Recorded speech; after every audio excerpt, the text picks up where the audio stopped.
సింహరాశి వాళ్ళకి 2026 సంవత్సరంలో అష్టమ శని ఉన్నప్పటికీ కూడా గురుబలం అనేటువంటిది లాభస్థానంలో వక్రగతిలో ఉన్న ఎంతో కొంత ఖచ్చితంగా కాపాడుతోంది. మార్చి 15 తర్వాత ఈ యొక్క ఫార్వర్డ్ మోషన్లోకి గురుడు వెళ్ళిన తర్వాత ఇంకా అద్భుతంగా కాపాడుతుంది. బట్ అయినప్పటికీ కూడా మాకు అప్పుల బాధలు ఇబ్బంది పెడుతూ ఉన్నాయి. మానసిక ఒత్తిడి కానీ, ప్రమాదాలు కానీ, యాక్సిడెంట్స్ కానీ, సరిగ్గా అష్టమ శని స్టార్ట్ అయిన తర్వాత ఈ ప్రాబ్లం మేము ఫేస్ చేస్తున్నాం అనేటువంటి బాధతో మీరు బాధపడుతూ ఉంటే తప్పనిసరిగా పర్సనల్ చార్ట్ ద్వారా మీరు రెమెడీస్ అనేటువంటివి, జాగ్రత్తలు అనేటువంటివి తీసుకోండి. అయితే సింహరాశి వాళ్ళకి ఎస్పెషల్లీ సప్తమ రాహు కానీ, లగ్న కేతు కానీ నడుస్తున్నారు. దీనివల్ల దేంట్లోనూ కూడా క్లారిటీ లేకపోవడం, కన్ఫ్యూజన్స్, మ్యారిటల్ లైఫ్లో కూడా డిస్టర్బెన్సెస్ అండి.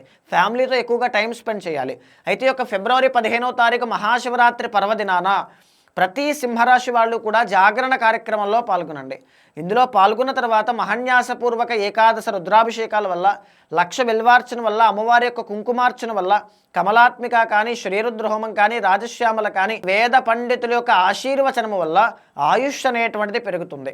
ఆపదలు, ప్రమాదాలు, రుణబాధలు, ఇబ్బందులు, ఒత్తిడి వీటి నుంచి బయటపడతారు. అమ్మవారి యొక్క, స్వామివారి యొక్క పరిపూర్ణమైనటువంటి అనుగ్రహం కలుగుతుంది. ప్రతి సింహరాశి వాళ్ళు కూడా ఈ యొక్క కార్యక్రమంలో పాల్గొనండి. ఆ యొక్క కార్యక్రమం వివరాలన్నీ కూడా మీకు కింద కనిపించిన నెంబర్కి కాల్ చేస్తే మా వాళ్ళు మీకు పూర్తి వివరాలు అందిస్తారు.